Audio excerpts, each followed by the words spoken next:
played hard. I mean, this was a game of momentum, and I thought we, created some early.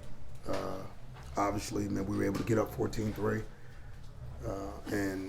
man, the defensive scoop and score for a touchdown, and I thought we had great momentum. But, today, man, we just got out physical on both sides of the ball up front. Man, we lost the line of scrimmage. Did not win the line of scrimmage. Didn't tackle very well.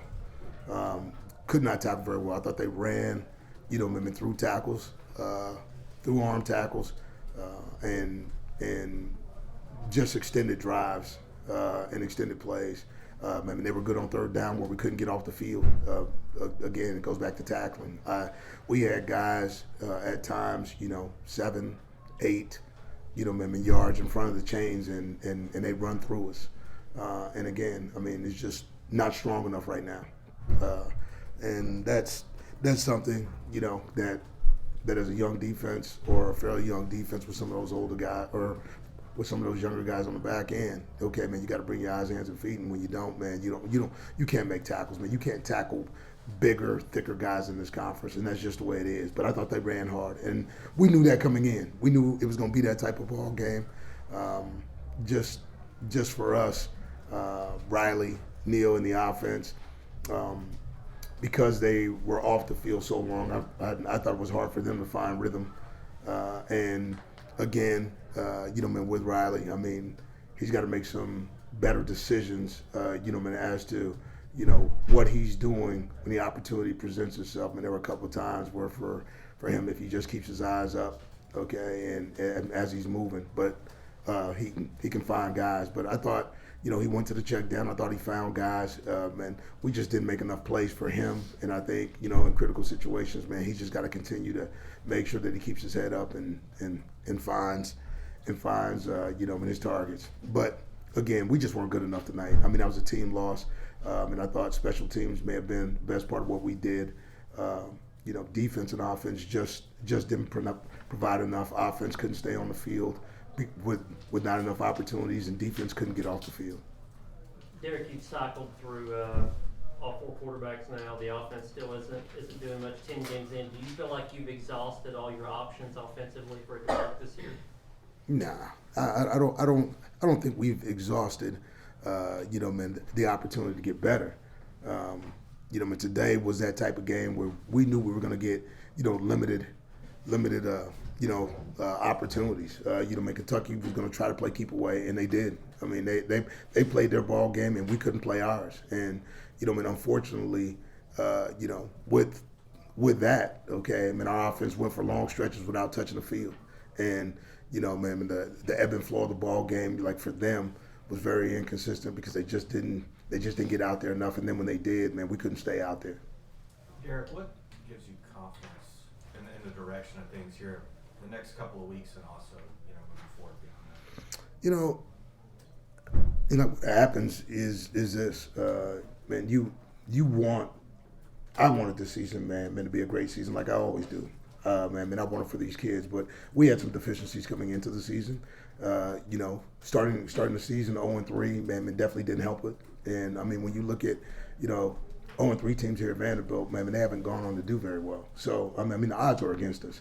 So man, the biggest thing that I've tried to get our guys to do every week is make sure, man, that they compete and that they find ways, to get better individually. Because when they get better individually, collectively, we get better. I mean, we got a lot of guys coming back next year, and obviously quarterback, okay, man, is what we have to focus in on because, man, without a quarterback in this conference, it makes it really tough to be able to, manage our offense and win games. Whether we're West Coast or whether we're spread, okay, it's still dependent on a trigger man who can deal it and spin it. And right now, I've still got young guys growing up, young offensive linemen, young running backs, behind, Keyshawn that are growing up, wideouts, man. We don't.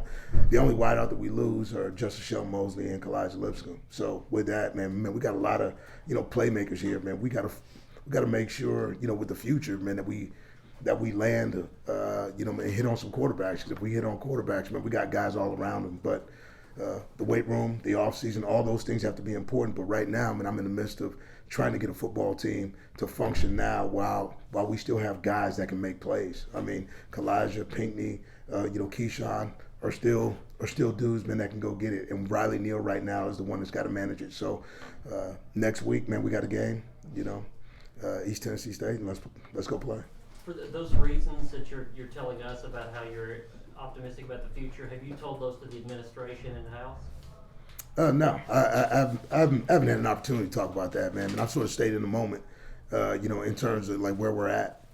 Again, you got close to 9-10 guys returning defensively, which is what you want. But the weight room's got to be important. That's what you know about this conference. It's a line of scrimmage league, and when you have guys coming in, the juniors, seniors, that way, and you got young guys in the secondary who are going to get stronger, you'll play better. But I just think collectively, there's a lot of talent here, and Vanderbilt's always going to go in waves. It just is, man. There's going to be cycles of bowl teams and opportunities. It's not going to be an every year, opportunity unless these guys, get it young and we hit it hot. I mean, there's going to be waves and cycles in this deal, and I'm just in a wave right now. I'm just in a wave and cycle where we're not where we want to be, but we just got to continue to keep pushing.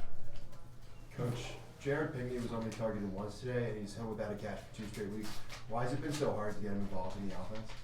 Man, there were opportunities, I thought in this. I thought, again, like with Riley, he looked a couple of times, and you say he was only targeted once. Riley looked at him at least 3 or 4 times as I looked at it tonight, man. He just didn't get the ball. So I don't know if it was coverage. I mean, I got to go back and watch the game. I'm just watching it from the sideline. The only targeted pass was the one that you saw, thrown to him where he was close to Kalijah. But a lot of times, man, there's more to it than just that. Man, it's the idea just, is there underneath coverage? Is Riley trying to throw in a double coverage? That's sort of what happens. I truly believe, man, he should be able to get the football. Reasons why, he can't get the football, I don't know. I say often, football finds energy, and man, Pinckney's working hard. I just don't know why he's not getting the ball. So, man, we just got to keep going, and we'll find a way next week, man, to try to get him his touches.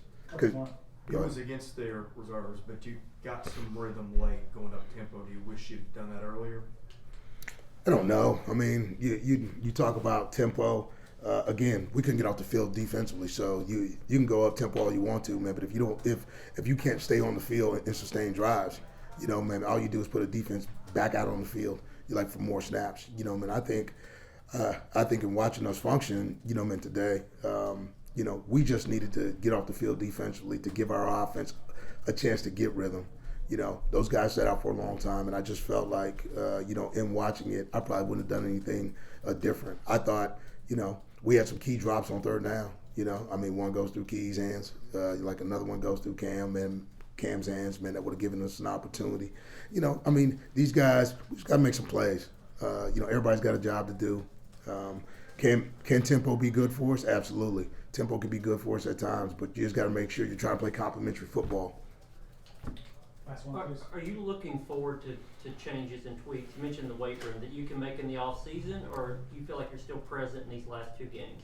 I'm still present in these last 2 games. I write down everything I know that needs to change. Okay, and I just keep moving forward. From week to week. There's something that shows itself. There's something that comes up. Growth is optional. Change is inevitable. I know that.